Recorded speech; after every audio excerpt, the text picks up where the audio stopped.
Nataka tuende kwa haraka haraka. Leo tuko na mikutano. Komiti lazima tukutane. Tuna ibada kwa bishop. So mimi leo nimeshikana sana. Kwa hivyo mikutano ya mama, mikutano ya wazee, mikutano yote lazima ikamilike jinsi ipasavyo. Maana kuna mambo tunafaa tuyaangalie. Tuna harambee kwa mbele yetu. Na bado kwa grupu sijaona mtu ameweka. Maana mama seuja bana watu wawili ama watatu. Ama waweka. Kwani tunaenda aje? Kwani tuko aje? Sasa umepana wangapi? Ndio. Umepana wangapi? Haya, waandike basi. Wakuambie na waandike kwa kitabu. So leo tuandike kwa kitabu, wale watu watao tukurenti katika WhatsApp na weka kwa kitabu. Haleluya. So waambie hata wale unafanya nao, hata kama wanatoa pesa ngapi, waambie tunauza. Maana hii ndio kusupport kazi ya Mungu. Haleluya. Amen. Kuna mama mwingine alikuwa ni hawa 7D. Alikuwa ananiambia pasa pale kwa tunapeleka 10,000 kila mtu. Na wakasema wao wako na plan. So anaendea marafiki zake wanamchangia division 10 anapeleka. Sasa wewe unaweza fanya kuchangisha 10,000 ulete kwa jina la Yesu. Na inawezekana. Marafiki unaokaa na wao, watu wa mbali unaozungumza nao. Mimi nimeambia watu wengine hata wako nyumbani. Na wengine wako huko chini, ukipita Kanyani huko chini. Nimewaalika, nimewaambia. Wakaniambia basi tutakuwekea. Haleluya. So tujifunze kufanya kazi ya Mungu. Maana unapojifunza kufanya kazi ya Mungu, Mungu atakubariki. Unapojitoa kufanya kazi ya Mungu, Mungu mwenyewe atakubariki. Unapojitoa kwa kazi ya Mungu, Mungu hatakuacha. Kuna vita zingine utapigana. Unapojitoa kufanya kazi ya Mungu kwa uaminifu, kuna vita zingine bila utapigana. Amen. Mungu atapigana. Amen. Haleluya. Amen. So nataka topic yangu leo nataka nisungumzie kuhusu, je, unajua majina ya shetani? Unashangaa kwa nini basa leo unanikushia vitu hivi. Haleluya. Nataka tujue majina ya shetani. Haleluya. Na maana yake. Haleluya. Si ati tunamjua kwa sababu ya uzuri, hapana. Ati sikuambii kuhusu yeye ili umuogope. Lakini nataka tujue mbinu zake anayotumia kupitia yale majina yake. Haleluya. Ili tupate kushinda mbinu zake zote anayotumia. Haleluya. Amen. Bwana Yesu asifiwe. Amen. Bwana Yesu asifiwe. Amen. Amos. Bwana Yesu asifiwe. Amen. Na ile ingine huko approach ile hasa. Uko na maana? Si mtu mmoja amwekee bando ya 100. Si mtu mmoja ajitolea amwekee bando ya 100 kwa jina la Yesu. Bwana Yesu asifiwe. Amen. Aya, shika basi mwekee bando ya 100.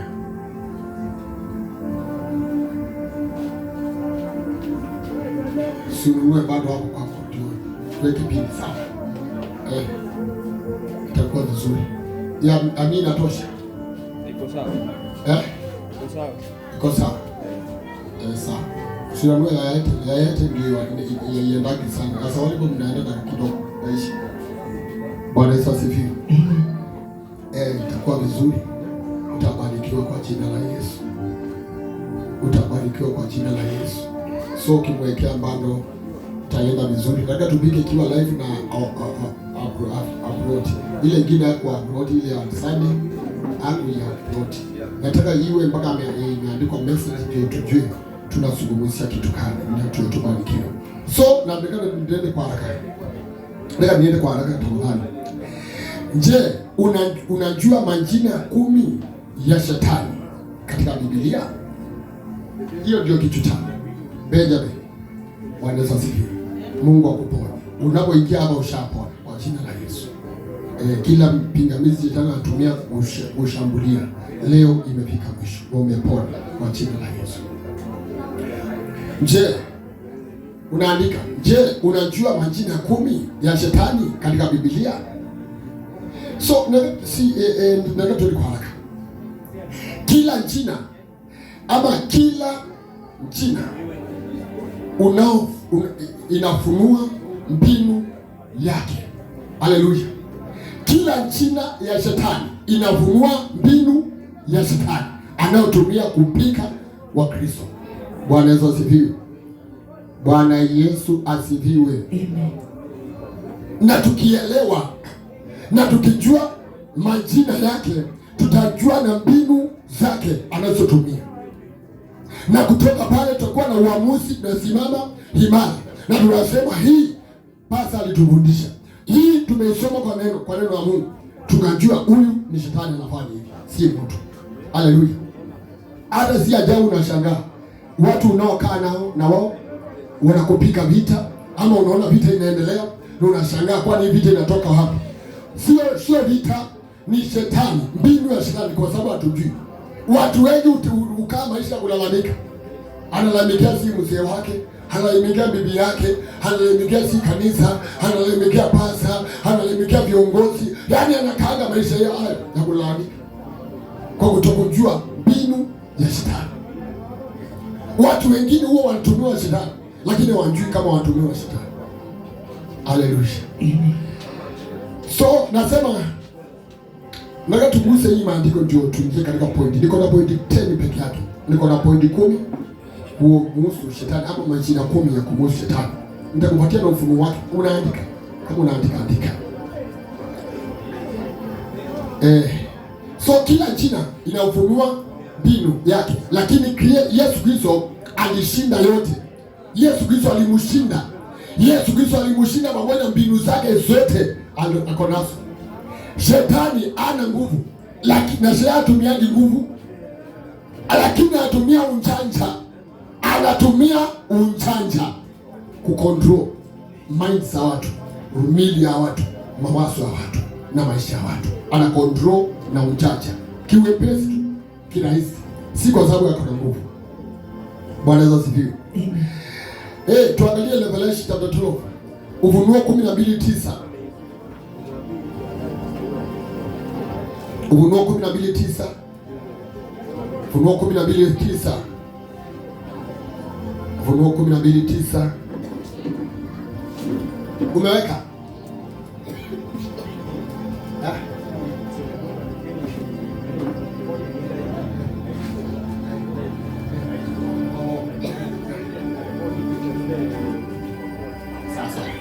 Thank you guys.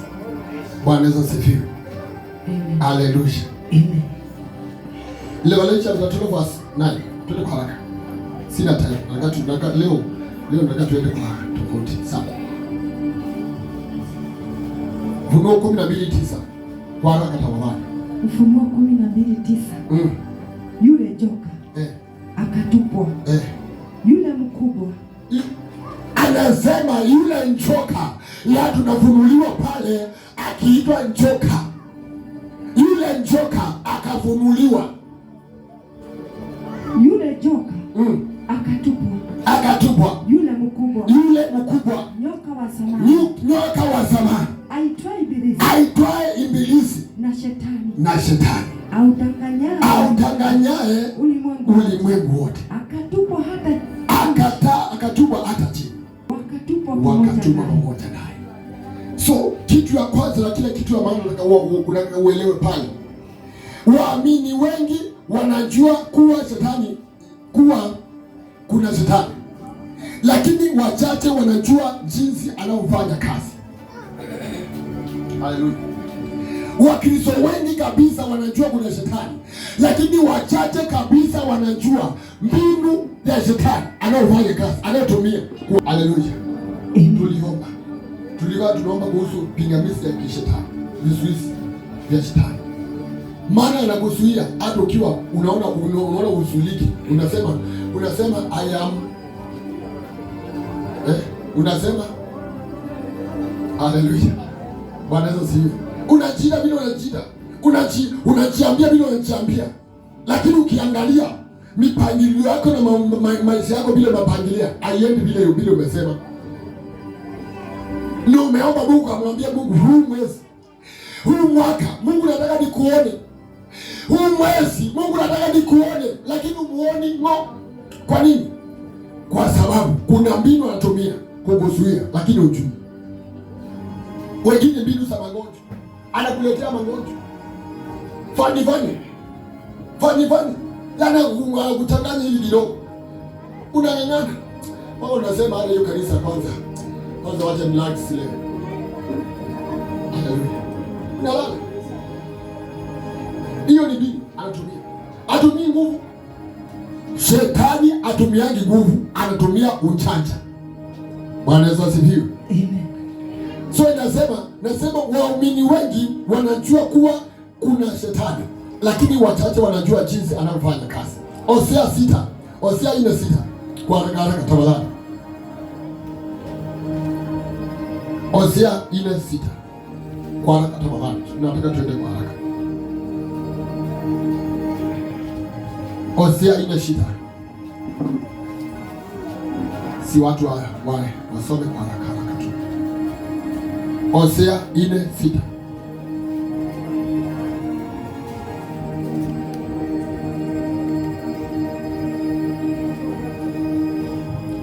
Hosea 4:6. Watu wangu wanaangamizwa kwa kukosa maarifa. Kwa kuwa wewe umekataa maarifa. Mimi nami nitakukataa. Usiwe kuhani wangu milele. So Mungu shetani anajua ukikataa maarifa ya Mungu, anajua automatically Mungu atakukataa. So analeta vishawishi kwa kuonyesha usikubali maarifa ya Mungu. Usikubali kila basa, lakini mbele za Mungu ujulikane. You are nothing. Unjanja wa shetani. Maana anataka uangamie. Hiyo ndio njao anataka. Haleluya. Amen. Bwana Yesu asifiwe. Amen. Waamini wengi siku hizi wapendwa wanakaa gizani. Maana shetani anataka ukae ukiwa hivyo, ukiwa unjui. Unakaa hivi blank. Inaitwa blank. Haleluya. Blank. Yaani ukiwa mind hakuna, ni kitu hakuna, kimefutwa. Wakati wetu ni wakati wa zamani. Tulikuwa tunacheza na ile tu zilikuwa na ile cassette. Haleluya. So kwa ile cassette kuna mahali ulikuwa na video. Ukivinya hivi kidogo, badala ya kuimba inavuta. Na shetani anataka hivi, anafuta your memory, ukae blank. Ili ukae. Kila utakuwa unajipress kule kwa juu ukisema Bwana Yesu ameokoa, ameniokoa. Niko na Yesu mkubwa, lakini njia zako ikiangaliwa hakuna mwangaza, hakuna Yesu. Kile kwa pale ni giza. Haleluya. Amen. Haleluya. Amen. Ushindi si kumtaja Yesu sana. Ushindi ni kutembea jinsi Yesu anavyotaka. Haleluya. Amen. So shetani anataka watu wengi wakae gizani. Hiyo ndio kusudi yake. Sasa Wakorintho wa pili 2:11. Masaa yangu inakimbia jamani, lakini nitaenda kwa haraka. 2 Corinthians 2:11. Shetani asije akapata kutushinda. Anasema shetani asije akapata kutushinda. Kwa maana hatukosi kuzinjua fikra zake. Kwa hiyo kuna fikra ya shetani. Shetani anatumia fikra. Ni mwepesi sana wa kutumia akili. Haleluya. Bwana Yesu asifiwe. Bwana Yesu asifiwe.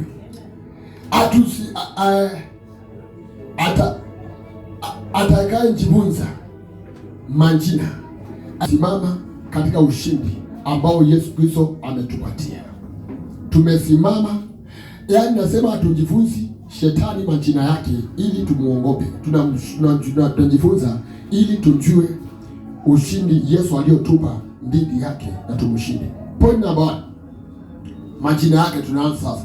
Kwa kidogo, nataka tuende kwa kidogo. Few minutes. Shetani Number 1, shetani, mpinzani.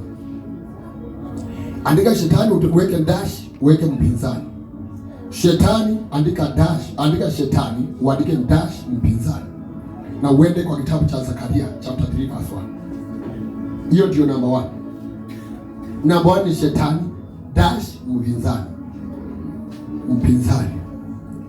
Maana ya mpinzani ni msuizi, kuzuia, kuleta complication, confusion, intimidation, kuzuia watu, yaani vitu faraka, furugu, vitu ambazo sieleweki, analeta kwa maisha ya mtu, ili ule mtu anakuwa stranded, anakuwa confused, anajua sasa, ajui aanze wapi, amalizie wapi, aanze wapi, aende wapi, ajui, anakaa watu hivi. Haleluya. Zakaria 3:1. Twende kwa haraka tafadhali. Nikisema fungua Biblia yako kwa haraka, ndio twende kwa haraka tafadhali. Sina time, nikisema sina time. Leo nataka niende tofauti sana. Biblia sema shetani mpinzani. Number 1. Shetani mpinzani.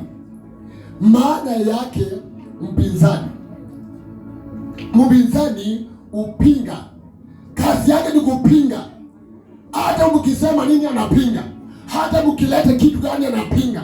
Hata mkifanya kitu gani anazuia. Anapinga. Hiyo ndio kazi. Kila siku kazi yake analeta mashindano. Anakuletea upinzani. Kila saa, kila hatua unachukua ya wokovu kuna mashindano. Kila hatua umesimama, unasema leo nasimama kufanya kazi ya Mungu hapa kanisani. Lazima kuwe na upinzani. Usipoelewa hivi, utakaa ukiwa uchelewe. Utakaa ngizani. Haleluya. Tunasema tusimame tufanye kazi ya Mungu. Kuna hata shetani anatumia mtu mmoja tukuje kwako. Akwambie unaona hii kitu. Tunaelewa Biblia sana. Mpinzani. Anaeleta upinzani ili kile kimepangwa haribu. Namba 2, maombi. Namba 1 nimesema maana ya upinzani upinga. Namba 1 ni kupinga. Namba 1 ni kupinga. Anapinga mipango yote. Anapinga maisha yako. Anapinga ndoa yako. Anapinga miradi yako. Anapinga kila kitu, anapinga tu. Namba 2, anazuia maombi. Anazuia hata maombi. Namba 2, anazuia maombi. Namba 3, anazuia huduma kusonga mbele. Huduma kuendelea. Anapinga isiendelee. Haleluya. Bwana Yesu asifiwe. Kuna siku tulikuwa na ibada ya Wednesday. Mimi service hapa tukiomba. Mama mmoja kuja hapa. Alikuwa mlevi alikuwa. Na akasema tumetoka kwa Mombasa. Lakini mmetusumbua sana. Haleluya. Tukajua kweli katika maombi yetu kuna mahali inaileta hatari. Kuna hatari mahali. Na hawafurahi. So lazima watafute ujanja wote. Lazima watumie njama zote. Wa make sure hatutapanuka, hatutaendelea upinzani ili tukae. Haleluya.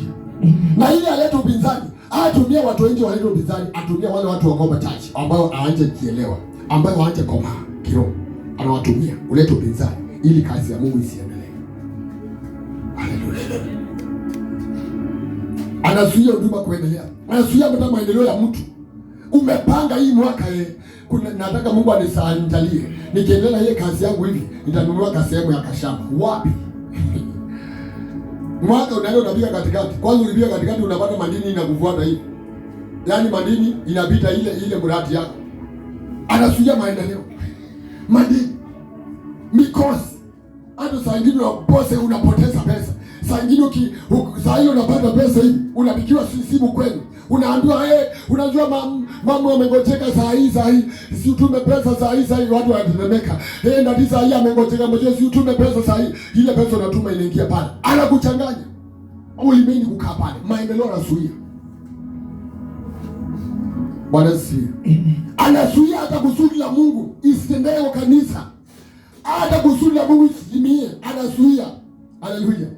Kila hatua unachukua kwa Mungu kuna upinzani. Nataka uelewe hivi. So lazima usimame vizuri. Uelewe Biblia ya shetani. Uelewe upinzani upo katika maisha yako. Kila unajaribu kupanya, unasikia kuna kitu kinakwambia usifanye hicho. Jua hapo kuna mkono wa shetani. Jua kupigana na kushinda. Point number 2. Point number 2. Jina ya pili ya shetani ni Ibilisi. Ibilisi maana yake ni mstaki. So andika Ibilisi na uandike dash mstaki. Mstaki. Anastaki watu. Point number 2. Ibilisi dash mstaki. Ufunuo 12:10. Ufunuo 12:10. Ibilisi maana yake ni mstaki au mchochezi. Anastaki watu kwa Mungu, anawachochea.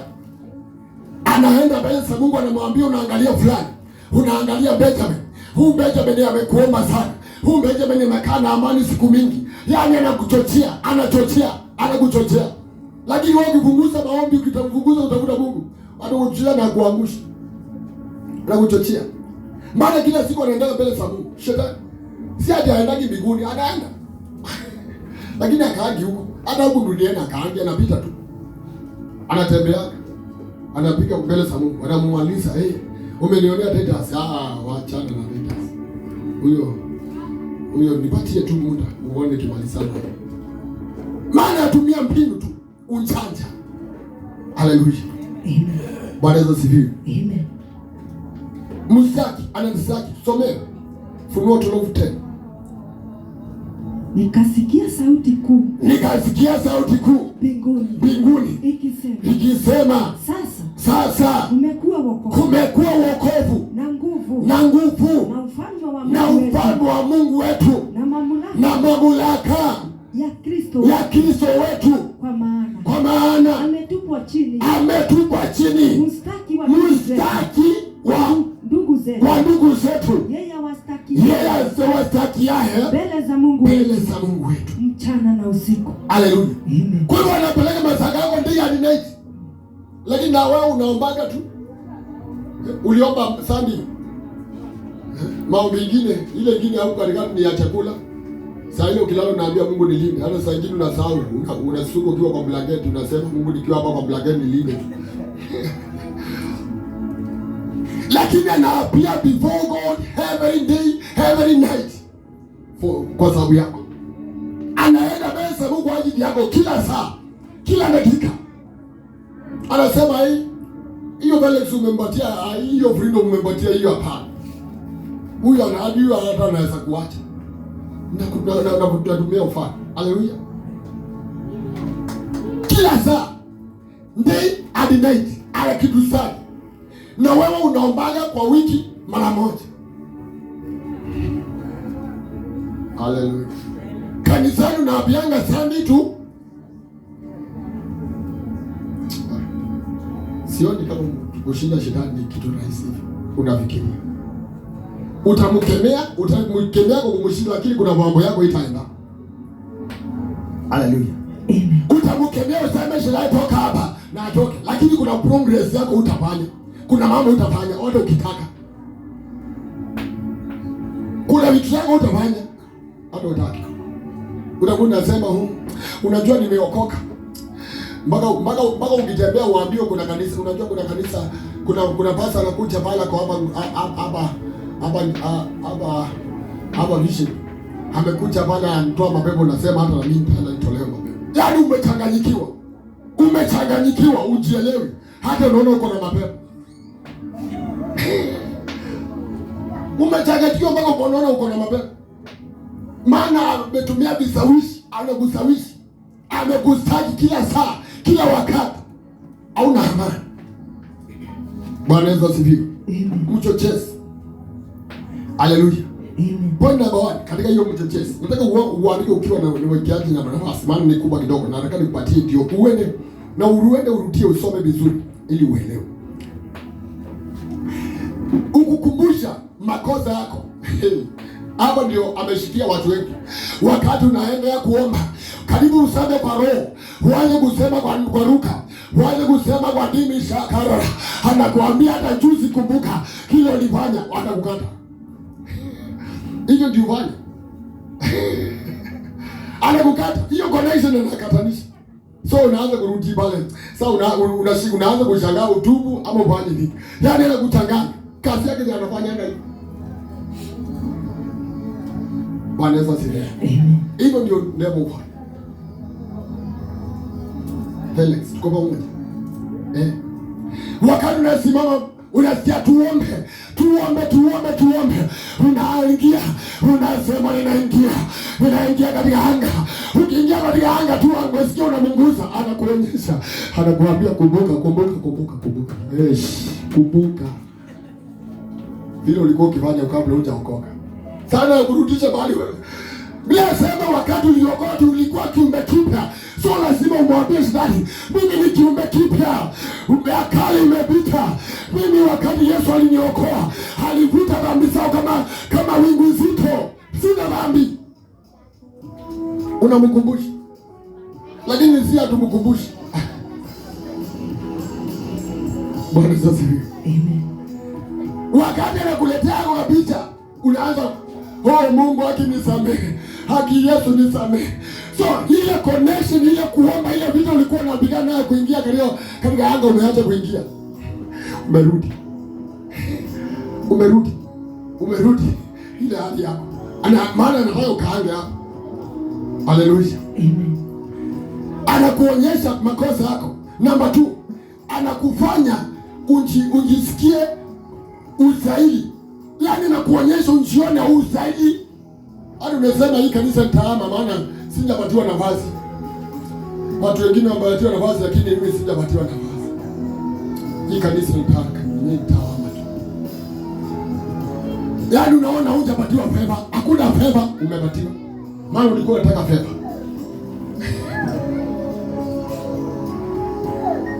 Hallelujah. Namba 3. Anakushtaki mbele za Mungu. Lakini hata akikushtaki mbele za Mungu, wapendwa, tuna neno ya kuakaunta. Every weapon of devil. Tuna neno la kuzuia mishale ya adui kwa neno la Mungu.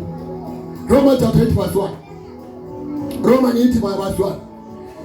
Inasema hakuna hukumu kwa wao walio ndani ya Yesu. Hakuna hukumu.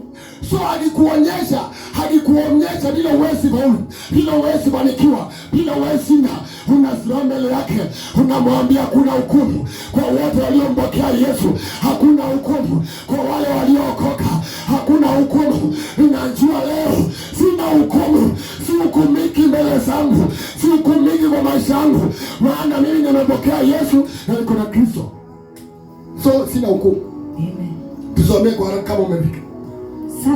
Sasa basi hakuna hukumu ya adhabu juu yao walio katika Kristo Yesu. So lazima akikuonyesha wewe ni msaki, wewe una makosa, unasimama na nafasi, unasema neno la Bwana linasema hivi, hakuna hukumu kwa wale walimpokea Yesu. Hakuna adhabu, hakuna adhabu ya hukumu kwa wale walimpokea Yesu. Maana watu tuko ndani ya Yesu, tumetoka ndani ya mauti, tumetoka katika hukumu, tumeingia katika uzima. Amen. Lazima ujielewe, ujue kwa account. Ujue kwa account. Hallelujah. Amen. Point number 3. Nyoka wa zamani. Mdanganyi. Nyoka wa zamani. Point number 3. Nyoka wa zamani.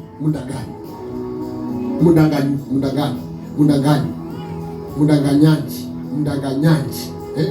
Unaandika kile kitu unaweza kuelewa. Haleluya. Nyoka wa zamani, mdanganyaji. Mwanzo 3:1. Akakujia Adamu na Hawa walikuwa wanajua vizuri. Mungu akawaambia huu mti msikule, huu mti mkule, maisha hii muishi, lakini haya msinguze. Lakini akakuja akamwonyesha kitu gani sasa? Mungu alikuwa anajua mkinguza hii mtakuwa kama yeye. Useni muone. Haleluya. Haleluya. Mdanganyaji akuweka kwa mashaka, anakundanganya, anakusukumia kwa mashaka. Ukiingia kwa mashaka anaondoka, anakaa mituni. Aliyowafanya Bwana Mungu akamwambia mwanamke, eti hivi hivyo ndivyo alivyosema Mungu, msile matunda ya mti yote ya mti wote wa bustani, lakini matunda ya mti ulio katikati ya bustani Mungu amesema msiale wala msiaguze, msije mkafa. Haleluya, amen. Hebu yafunguze hapo, usikie sheria alimwambia namna gani za basi. Nyoka akamwambia mwanamke, hakika hamtakufa. Lakini Mungu alikuwa amesema sure we are die. Lakini akamwambia hakika mtakufa. So anaingiza maneno, anaingiza ujanja tu ndani yetu. Number 1, anaingiza maneno ya mashaka. So Adamu wakati alisawishiwa, aliingizwa mashaka ndani yake. Akasema kwani Mungu ni kama alitanganya kweli vile Shetani anatuambia. Anakuweka mashaka kwa ile neno, unajua neno nasema hili usiongope, lakini unakutana watu nasema wewe watu, lakini neno la Mungu la kuencourage usiongope, nitakuwa pamoja na wewe, lakini unaangalia vitu vingine unaogopa, unasema wewe hata kama huko ni duniani. Kwani Mungu alikuwa anasema neno ya mbinguni ama alikuwa anasema hapa duniani? Na sasa ya mbinguni, neno yote ya mbinguni hatukuambiwa, tuliambiwa zile za hapa. Lakini usikia usawishwe na hiyo, unajua ni wa Shetani. Ama shaka, upotoshaji, anapotosha ukweli. Haleluya. Upotoshaji wa kweli. Namba 2. Namba 1 nimesema ni mashaka. Namba 2 ni upotoshaji wa kweli. Alionyesha mwanamke ati Mungu amesema hivi, hii matunda kuleni ni nzuri, inawapatia ufahamu, inawapatia maarifa kujua. Lakini sivyo Mungu alikuwa anasema. Mungu alikuwa anasema msikule, maana mimi najua mkikula haya, mkipata ufahamu mtakufa, hamtaishi milele. Mungu alikuwa anajua. Haleluya. Akawapotosha kwa uongo. Namba 3. Dhambi ionekane kawaida. Yaani anaonyesha watu dhambi ni kawaida. Fanya tu na ukienda kuingia kanisani utaenda kutubu. Yaani anakuonyesha dhambi ni kitu cha kawaida. Na hivi ndio Wakristo wengi wanaishi. Nasikia Mungu akisema, unajua tunataka tuingie kanisa mapema tujitakase. Zambi. Tunaingia kanisa mapema tu.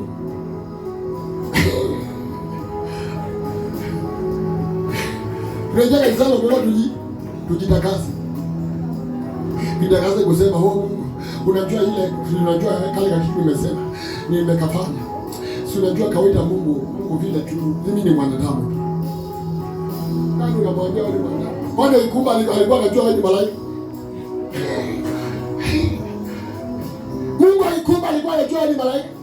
Si alikuwa anajua wewe ni mwanadamu? Na alikuwa na uwezo, akakupa uwezo wa kushinda kila jaribu. Akapatia neno ya kusimama wakati majaribu inakuja. Haleluya. Kama ni magonjwa inakusumbua, unasimama kwa neno la Mungu, unaikiri hadharani, hata mbele za watu, unasema kwa mapigo yako Yesu tumeponywa, na I am healed now. Nimepona. Unakiri hata mbele za watu, unasema mimi ni mzima. Bwana anasema kwa mapigo yako tumeponywa. Yesu anasema unatuma neno lako ukatuponya, na mimi nimepokea hiyo neno leo na nimepona. Amen. Unakam ile kitu kinakuja maishani mwako. Amen. Unakiakam. Haleluya. Amen. Maana hiyo ni mbinu ya Shetani. Haleluya. Amen. Kuhalalisha dhambi. Anahalalisha dhambi ionekane kitu ya kawaida. Haleluya. Hiyo ni shikazi za wachungaji wengine wanasema hadi mchungaji kuwa na mpango wa kando si mbaya. Nani anaangalia na hiyo? Nani akubaliana? Si ndio mkono? Halo. Haleluya. Kwa hiyo mchungaji akidoa kwa kanisani anapitia kwa mpango wa kando na anaenda kwa nyumba. na wanachukua maandiko, wanachukua maandiko nikupatie moja, lakini usifanye. Hii ni ushetani, hii ni ushetani. Shetani ndio amehalalisha hii ionekane kwenda ni uongo. Haleluya. Anachukua neno, wanasema mbona Abraham aliongea na Mungu na Mungu alimwambia alale na mwanamke msichana. Hiyo si kweli, hiyo si kweli, hiyo ni uongo. Wa shetani ameingiza kwa ujanja ili ameki afanye watu kuwa wiki. Kesho ukisimama ukikemea pepo, useme pepo toka, ninakwambia anakati umalize. Kuna basa alikuja kuombea mama, alikuwa na mwenda wazimu. Mama alishikwa na mwenda wazimu. Pasa akaitwa, akatumana hapo kwa kijiji. Akasema iteni pasa fulani, huyu mama ametusumbua sana, tuaombewe. Pasa akakuja. Kadi pasa alikuja, akakaa pale kando, kawekewa chai akunywe. Na mama anafungwa na makamba, anakaa chini pale. Saa hiyo mama akacheka sana. Pasa akauliza nini, akaambiwa wachana, huyu amekuwa mwenda wazimu. Pepo inacheka sana, anacheka. Wakati wa maombi, Pasa akainuka, akakaribia, akaambia watu wa Mboma, karibieni tuombe. Walikaribia, pepo ikiwa ndani ya mama ikamwambia Pasa, ukinikaribia nitasema mahali ulikuwa usiku. Akakuja mkia, maana shetani anajua, na vitu zingine alikuwekea mtego ili akushinde nguvu. Huo una nguvu ya kusimama mbele yake, umekeka. Pasa akasema, akaambia siombe, Pasa omba. Ikamwambia wewe jaribu nikuseme. Pasa akakuja mkia, kaachana wewe, wakaenda. Wakati shetani anakuingiza kwa dhambi ili ameki sure hautasimama mbele yake, hautamkemea. Maana ukimkemea atakuambia wewe, nimejua mahali ulikuwa jana. Pasa alisukuma tu aombe, lakini kusukuma aombe. Ikamwambia kumbuka, jana silala lonji. Pasa alivuka venti, hata kupitia kwa geti. Maana naongopa hawa ni washirika wake, wasiambie wale wengine kile kimesema. Haleluya. Amen. Asema wacha niende nikakuje na anointing. Pepo kwani pepo kutoa pepo ni anointing? Mafuta ninatoa pepo. Ama ni Yesu anatoa ni pepo. Maana anamjua ukifanya dhambi, ile nguvu ya Mungu ndani yako haipo tena na iwezi fanya kazi. Tumalizie. Masaa yangu imeenda chabe, ninakimbia mbio, lakini tutakabiliana nayo. Number 4. Mjaribu. Tunazungumzia kuhusu majina ya shetani. Mjaribu. Matthew 4:3. Mjaribu. Anajaribu watu. Anajaribu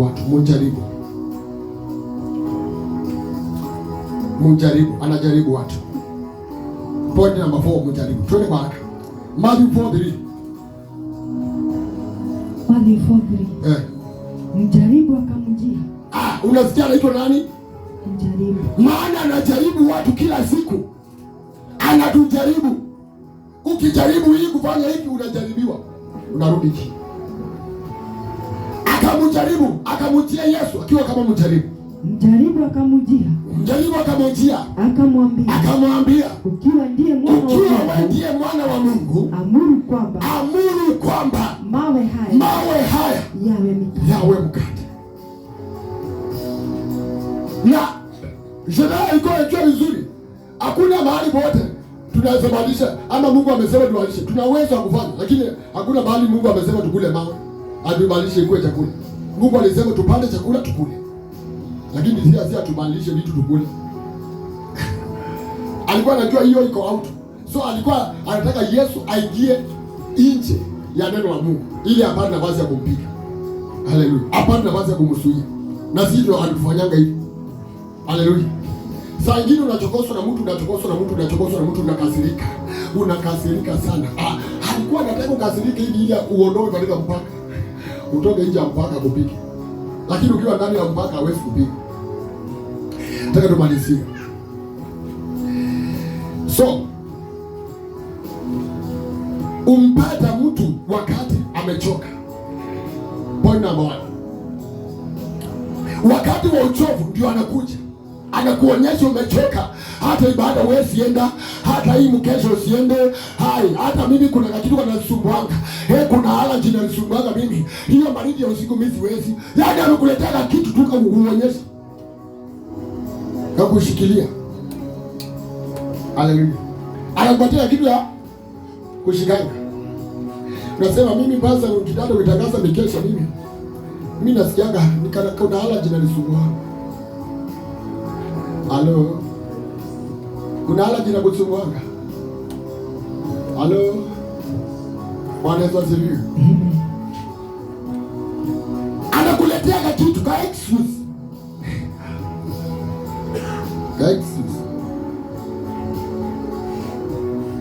Sema unajua mzee wangu wewe. Mzee wangu hanja okoka. Siwezi kuja mkesha. Taenda kuniuliza nilikuwa wapi. Si ulikuwa unaomba? Kwani ulikuja kufanya nini? Si ulikuja kuomba? Si uombe. Kama umekuja umelenga wewe na kuomba, kuja na uombe kwa jina la Yesu. Na hata ukipiga pale kama ni kuado utakupa pale kitu mbaya, utakupata kumekuwa sana, kumetulia. Tuende kwa haraka.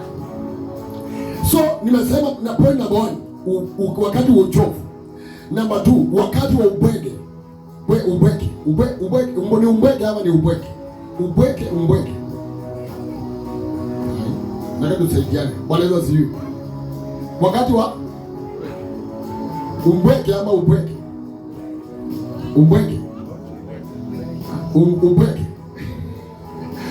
Wakati wa ubwege ndio anakuja anakuonyesha, hata umekataliwa, utaolewa, utawahi olewa maisha yako yote. Kuna gani tamaa?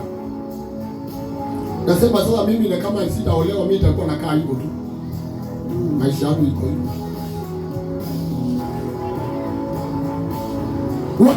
Wakati wa mahitaji. Wakati unahitaji anakuonyesha upati, namkatisha tamaa. Wakati wa majaribu. Lakini yote Yesu alishinda. Twende namba 5. Faraka, nataka nimalizie, masaa yangu inaenda mbio sana.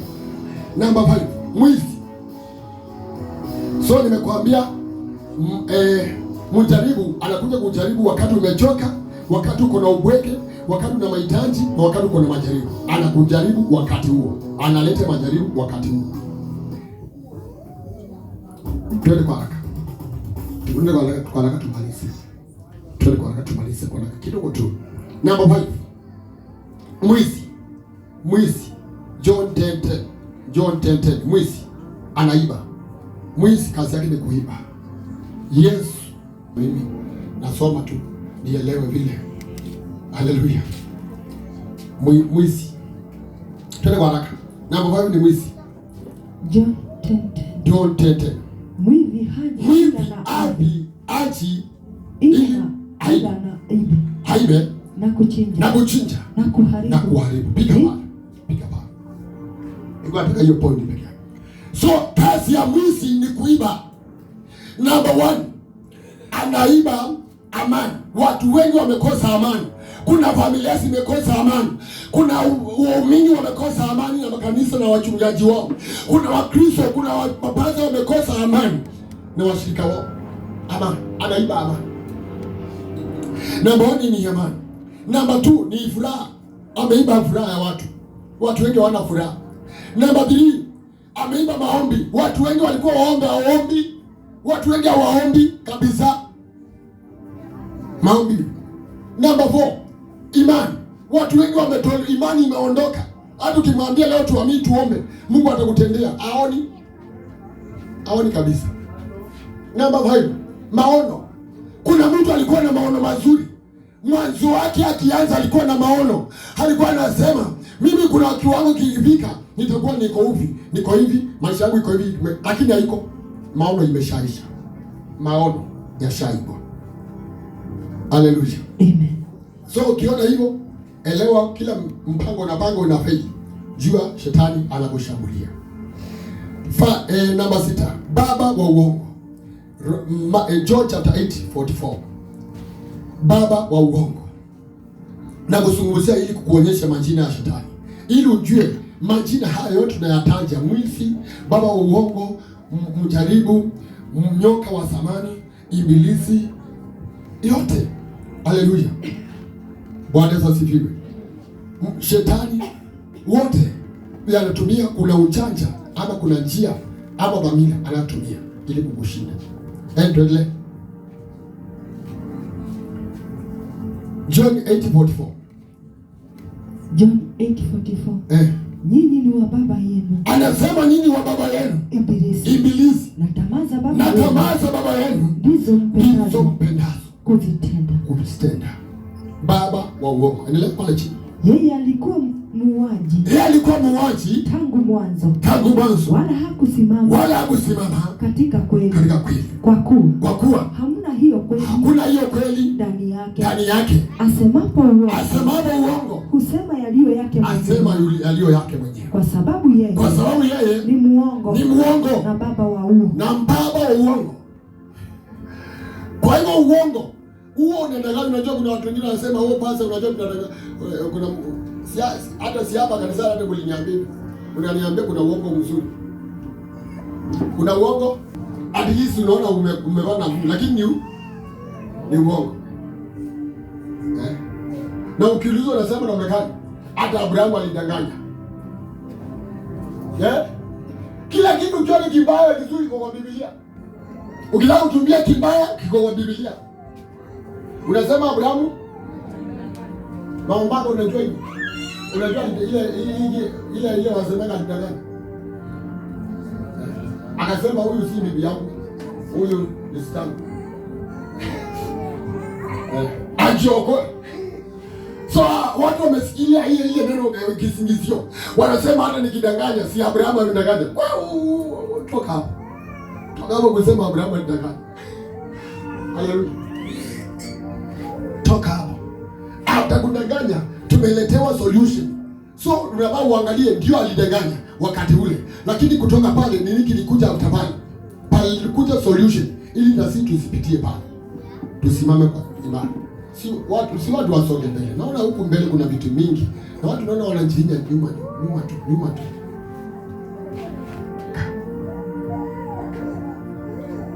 Bwana Yesu asifiwe. Amen.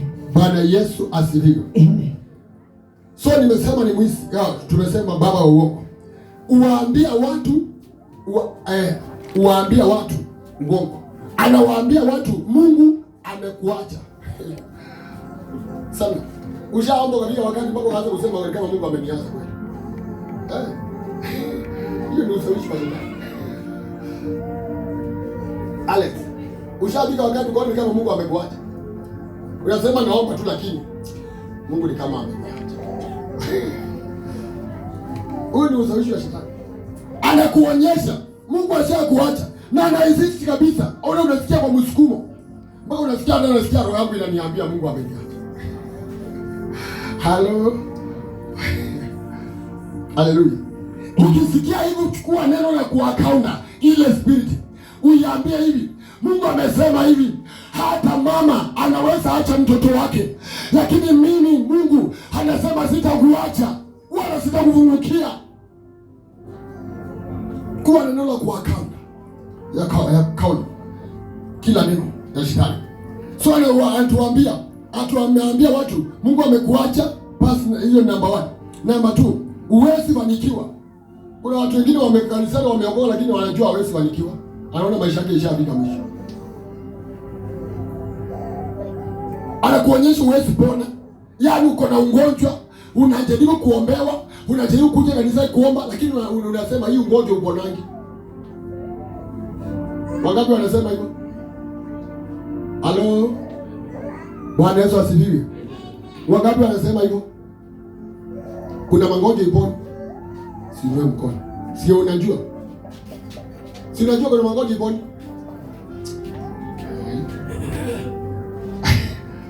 Haleluya. Amen. Unasema hii magonjwa iponi.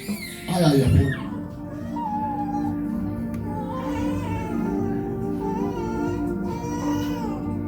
Bwana Yesu asifiwe. Amen. Tumalizie. Anakuonyesha uwezi inuka tena. Umeanguka uko chini, uwezi inuka tena. Lakini Mungu naye anasema nini? Tunasema mtu lazima tuangalie Mungu naye amesema nini. Jeremiah 29:11. Anasema mawazo, najua mawazo na kuwazia.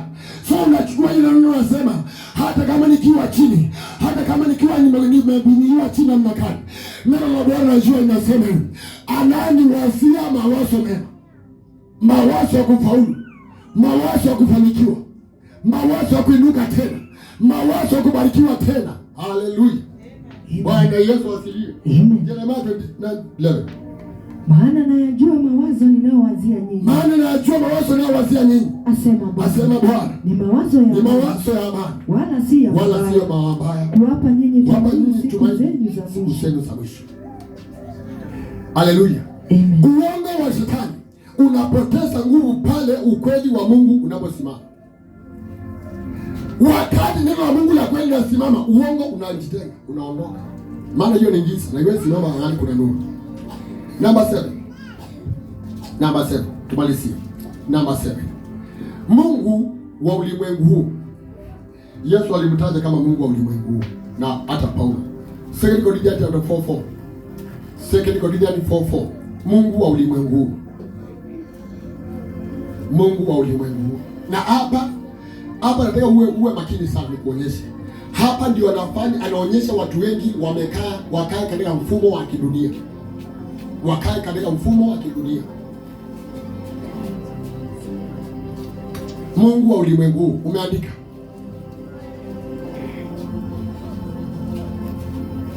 Mungu wa ulimwengu huu. Mungu wa ulimwengu huu umeandika. 2 Corinthians 4:4.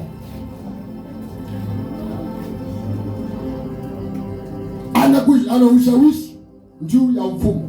Anashawishi watu juu ya mifumo. Unafaa ukae hivi. Unajua ukule duniani. Duniani lazima tukae hivi.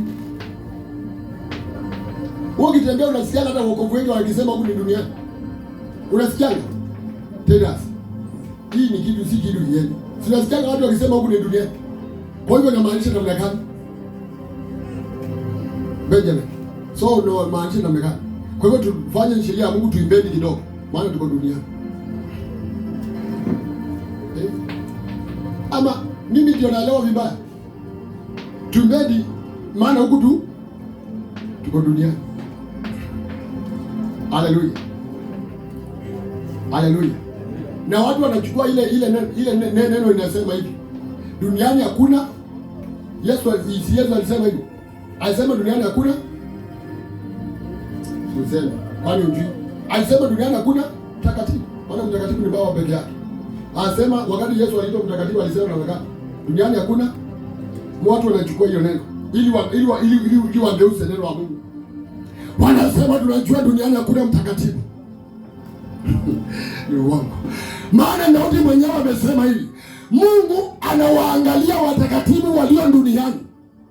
Kwa hivyo duniani ndio kukaa watakatifu. So hiyo ya kuambiwa ati kuna hiyo hakuna. Hiyo ni fake. Haleluya. Amen. Haleluya. Amen. So sikosoi neno la Yesu bila alisema.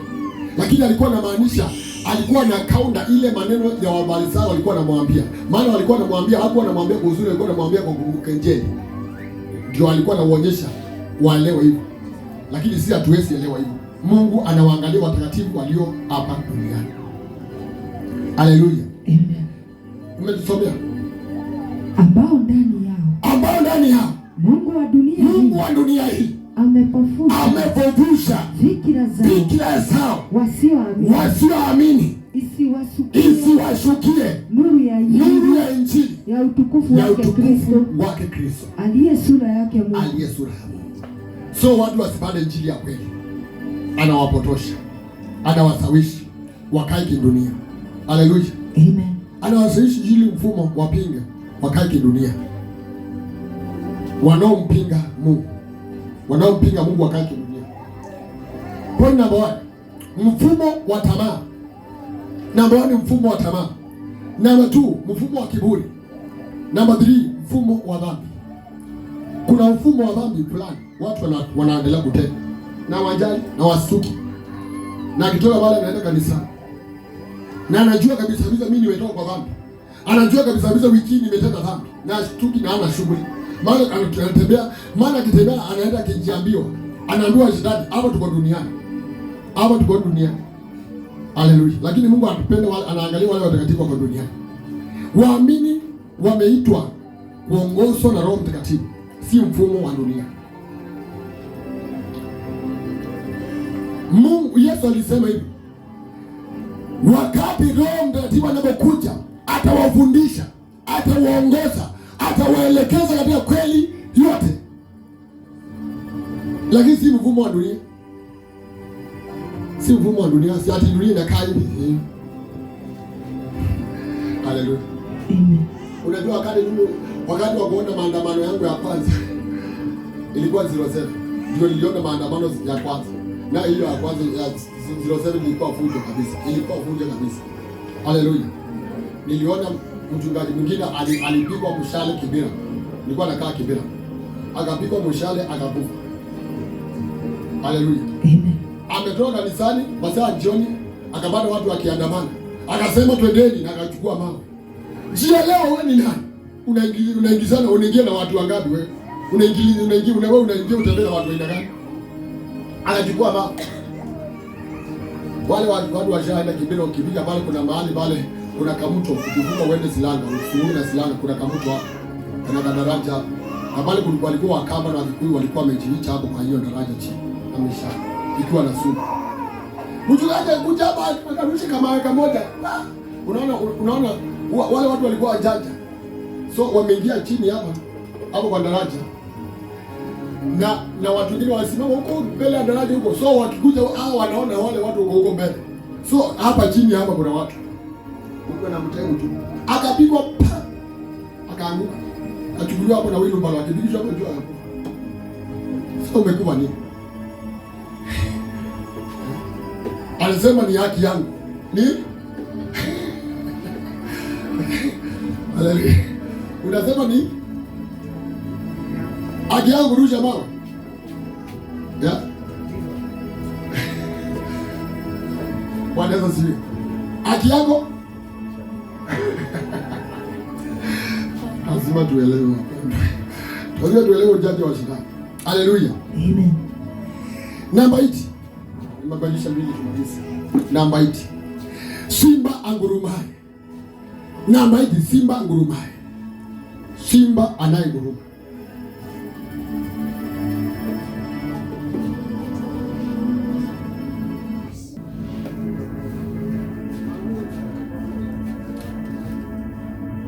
Simba angurumaye.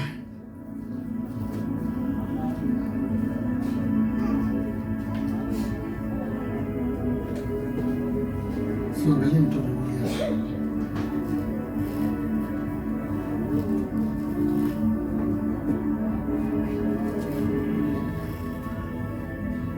Simba angurumaye. Biblia haisemi hapa, nataka ukue makini. Biblia haisemi ni simba. Nataka tuelewane. Biblia haisemi shetani ni simba. Ya? Inasema? Ya? Inasema ni simba. Ya, mama sasa. Hapo ndio tunasema shetani ni simba.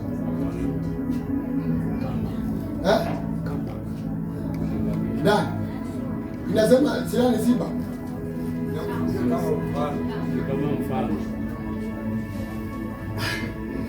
Kwa hivyo anafananishwa, lakini sio yeye, si simba, yani yeye ni mfano tu. Kwa hivyo ndio anajifananisha, Anajibananisha. Haleluya. Amen. Inasema bila haisemi ni simba, bali ni kama simba. Ni kama simba. Lakini si simba. So unaweza angalia kitu kule useme ni kitu fulani, lakini sio hiyo. Kitu kingine. Haleluya. So kama simba maana yake utia watu vitisho. Anaweka watu vitisho. Anatisha watu, anaweka watu hofu, mashaka na mateso. Number 1 ni vitisho. Number 2 ni hofu. Number 3 ni mashaka. Number 1 nimesema ni vitisho. Maana anakuja kama simba, anakuletea vitisho, anakutisha. Number 2 ni hofu. Number 3 ni mashaka. Number 2 hofu. Number 3 mashaka. Number 4 mateso, anakutesa. Lakini simba wa kweli ni Yesu Kristo. Ufunuo 5:5. Revelation 5:5. Simba wa kweli ni Yesu. Huyo mwingine mfano tu. Huyo mwingine mfano. Simba wa kweli ni Yesu. Tunguse 5:5 Revelation. Tumalize tafadhali. Masaa yangu naona inaenda mbio. Nyingine ajanja. Ufunuo 5:5. Na mmoja wapo wa wale wazee akaniambia usilie, tazama simba aliye wa kabila ya Yuda, jina la Daudi. Huyu anaitwa mfano wa simba. Atuelewani. Huyo tunasoma hapo anaitwa mfano wa simba. Anaitwa nani? Simba aliye wa kabila ya Daudi. Simba aliye wa kabila ya Yuda. Jina la Daudi. Yeye ameshinda. Apate kukifungua kile kitabu na zile muhuri zake sasa. Simba. Tuna simba na tuna mfano wa simba. Mfano wa simba analeta vitisho, analeta hofu, analeta mashaka, analeta mateso. Lakini simba mwenyewe anaposimama kila kitu kinanyamaza. Haleluya. Wewe ushajiuliza kwa nini simba ndio anaitaka ufalme katika pole? Na ni mdogo. Kwani unamlinganisha na ndogo? Simba na ndogo. Simba anaweza tolewa kwa ndogo mara ngapi? Kama mara 3 au mara 4. Lakini yeye ndio ufalme, anawatisha wote. Maana ana nguvu, ana uwezo, ana mamlaka. Haleluya. Bwana Yesu asifiwe. Amen. Verse 9. Number 9 ya mwisho. Tumebakisha moja. Number 9. Lucifer.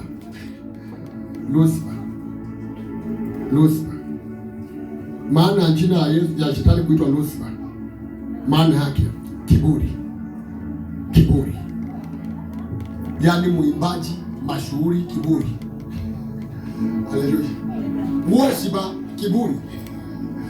Worshiper kiburi. Yaani mwenye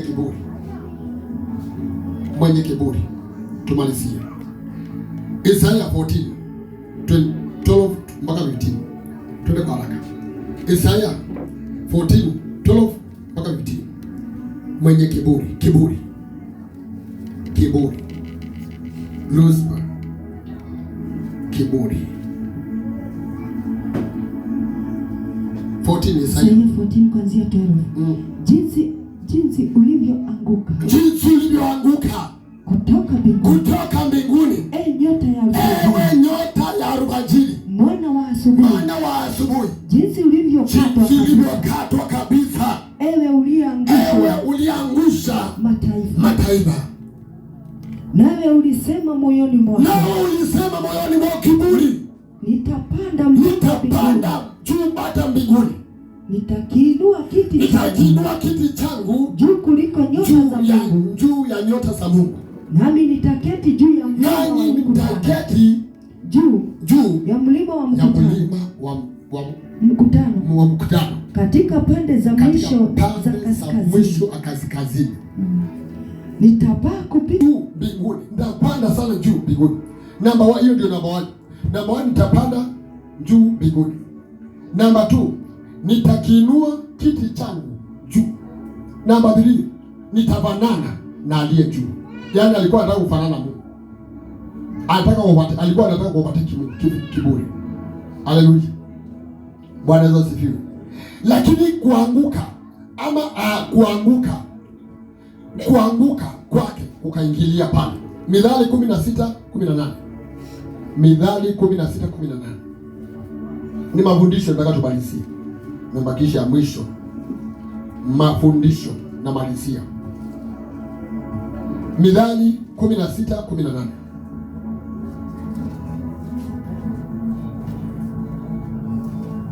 Mithali 16:18.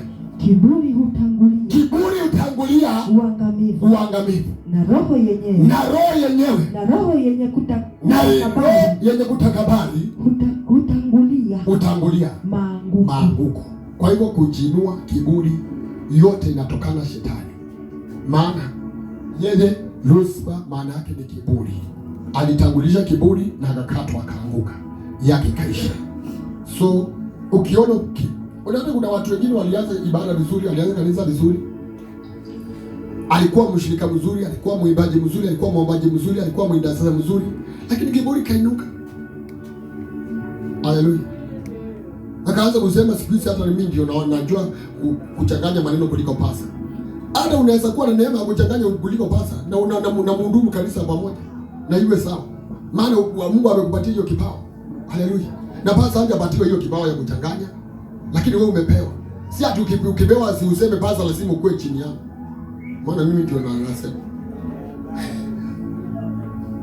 Kuna pasa mwingine alikuwa na pasa mwingine alikuwa rafiki yangu pale juu rafiki yangu. Akamwalika tu. Wakati ile mwalika baada akamwambia usinijua mimi ndio nafanya deliverance. Wakiingia kanisa asubuhi, hakuna kitu kingine. Pasa naambiwa kaa chini. Roho amesema kaa chini. Wanaomba mpaka jioni. Kuchanganyikiwa. Ndio, hata kama uko nayo hapo ni kubwa, lakini tunaenda kwa mpangilio. Haleluya. Tunaenda kwa mpangilio.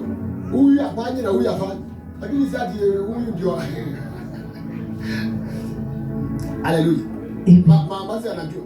Mama anajua. Alikoroka watu sana. Baada karibu kanisa kabisa. Karibu kanisa akatawanya watu, akafukuzanisha watu, kapeleka wengine akawadanganya bure kabisa, na kuna msaada alikuwa nao wale watu. Hata na kusaidia kudanganya na mbrada mwingine alikuwa mwimbaji. Kudanganya naye niambia pasa siku moja nitakutembelea. Niambia tulitoka na ule mtu lakini akatupotosha alikuwa fake. Nikamwambia ningekuonya kitambo nikwambia huyu mtu ni fake, lakini ungenisikia. Maana ile kitu alikuwa na ujanja wa shetani kuonyesha yeye vile ni mzuri, lakini hakuna kitu. Maana ile kanisa mimi nilihubiri siku mingi. Ile church nilihubiri siku mingi. Nikesha, nikienda bali na ubiri. Haleluya. Amen. Bwana Yesu asifiwe. Amen. Lakini wakati alikuja kwa sababu ya kiburi. Maana kiburi utangulia maanguko. Akijia anaambia basa leo alikuwa anamaliza mwezi bila kuhubiri. Kanuku na moja ya ibui. Anasema Roho amesema hii wiki hii mwezi yote ni ya maombi. Basa akiingia anapata, ana basa akipiga kama anakuwa anaongea anaambiwa kaa chini. Roho anasema. Hii roho. Nasungua watu sana. Haleluya. Amen. Bwana Yesu asifiwe. Amen. Kiburi. Unajilinda na kiburi. Mimi nakuombea kabisa Mungu akuinue juu. Lakini hata ukiinuka juu kabisa namna gani, uwe unakutana na viwete wanapona, kaa chini ya kunyenyekea ili uende mbali. No, kae hudumu kwa muda mrefu ukifanya kazi ya Mungu. Haleluya. Amen. Sema mimi nakulaani, mimi sina nguvu ya kukulaani, mimi sitaki kukulaani. Mimi maana nataka ufanikiwe. Nataka ufaulu. Nataka huduma yako ifaulu. Nataka huduma yako isimame. Amen. Sitaki ati ukae pale ukiwa stagnant. Ukiwa ukae pale ni vile, yaani umekuwa mshirika ambao ukazeeka. Uliingia kanisani ukiwa mwanarika, ukakaa pale ukazeeka, hata hakuna kitu unafanyanga. Unaingia tu kanisa tu, unapiga ibada, kimaliza ni kutoa sadaka na unaenda nyumbani. Hivyo ndio mnapiga ibada. Hiyo ndio ile kitu tumeitiwa. Bwana Yesu asifiwe. Si tuongee. Tumeitwa hivyo. Hiyo ni uongo. Tumalize. Pointi ya mwisho tena. Pointi ya mwisho. Beriari. Berihari. B-E-L-I-A-R-I. Beriari. Beliali. Hii ni jina ya shetani. Beliali, andika hapo, Beliali dash roho ya uasi. Beliali dash roho ya uasi ama roho ya kuasi. 2 Corinthians chapter 6:18. Twende kwa haraka. 2 Corinthians chapter 6:18. Beliali, roho ya kuasi. Roho hii huwafanya watu wengi wakatae mamlaka. Watu wengi wakatae mamlaka ya Mungu. Watu wengi wakatae kuongozwa na mchungaji wao. Anasema hata mimi nimeokoka. Hata mimi ninajua Mungu.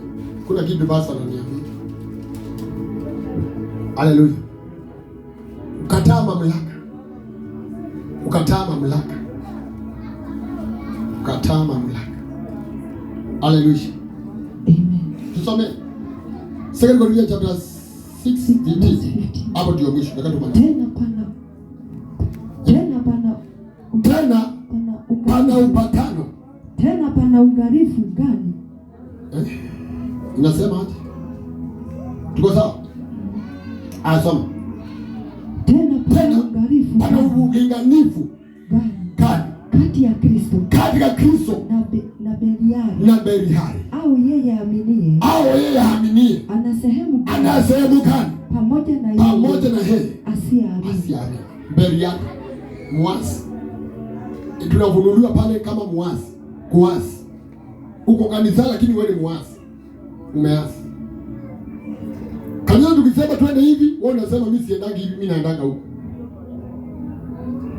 Muasi. So tunaelewa sio wewe, tunakujua wewe si wewe, ni pepo.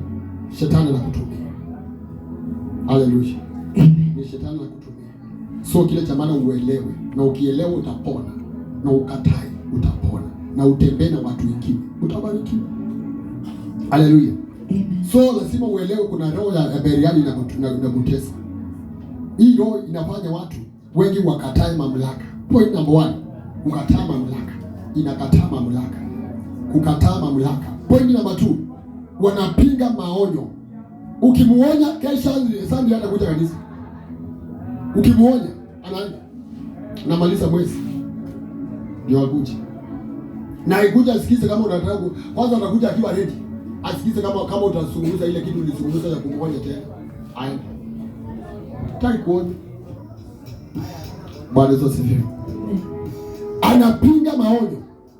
Anachukia maelekezo. Ukimwelekeza ukimwambia tupitie hapa, anasema hapana, mimi siendangi huko. Anakataa maelekezo. Anataka yeye atembee bila anataka. Roho ya kuasi. Anaishi bila utii. Ule mtu ukimwambia kitu atii, hata ukimwambia mekani, unafaa tutii, tufanye hii, atii. Maana ajali mamlaka. Bwana Yesu asifiwe. Amen. Nataka tumalizie pale. Kila anguko kubwa huanza kwa moyo usiotii. So nasema kila anguko kubwa ya mtu, Mkristo, pasa, mtu wa aina yoyote, anapoanguka huanzia kutotii. Siri kubwa na vita ya shetani anapikana kupitia haya mambo nimekuambia pale. Hayo mambo 10 nimekuambia pale, na si 10 ni mengi, lakini nimekupatia hizo 10. Siri kubwa ya shetani atumianga hiyo mambo nimekuambia pale, kufanya watu wasiwe wakamilifu mbele za Mungu. Na ndio unaona watu wengine wamekaa makanisani miaka mingi wakiombewa na hakuna kitu wanafanya. Maana kitu kwanza ni wao ni waasi. Ukimwambia ati, ukimwambia ukionya alisikizi. Kwanza ukimwambia usitembee na fulani sitaki kutembea na yeye, anakataa. Anakuambia pasa, umeanza kuhukumu watu. Biblia inasema usihukumu. Haleluya. Amen. Lakini Biblia inasema na Mikaeli inasema anayeonywa siku mingi akisupasha shingo yake akianguka avunjike shingo hapo. Kuna dawa. So unapoonywa kuhusu mtu kuwa makini. Haleluya. Amen. Bwana Yesu asifiwe. Amen. Kuna jambo moja tu ambalo shetani hawezi akalifanya. Kuna jambo moja ambalo shetani hawezi akafanya. Kitu ya kwanza hawezi umba. Hai wake wa ndoli. Siku na mkuu hapa Kenya alikuwa amenunua kodena mzima. Halo. Kwani mnaangalia ni usiri gani nyinyi? Ni mko nchi gani mtabeni? Ati wanaambiwa hii ndio hawezi shikwa na ukimwi. Kumbavu, shetani. Mapepo. Watu wa kutesa watu. Yaani wanangeuza mpango wa Mungu uweka vitu vyao ili wapotoshe watu maindi zao. Wafanye watu kuwa black kwa akili zao. Watu wakuwa wajinga. Ndoli. Kakitu kanaweza kuwepo, kanaweza choma na moto tu. Kakitu kanaweza kapiga teke. Kakitu akaongei. Alinasikia tisijia kaweka betri, anaongea, anakuongelea kitu shetani.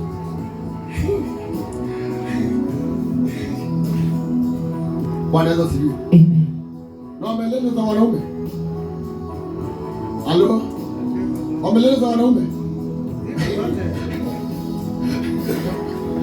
Amen. Wanaweza sivyo. Amen. Nataka ujue ukweli.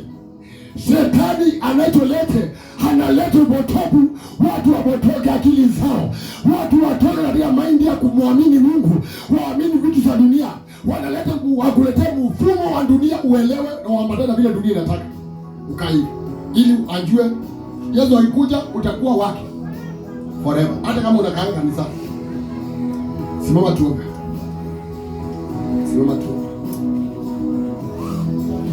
Simama tuombe.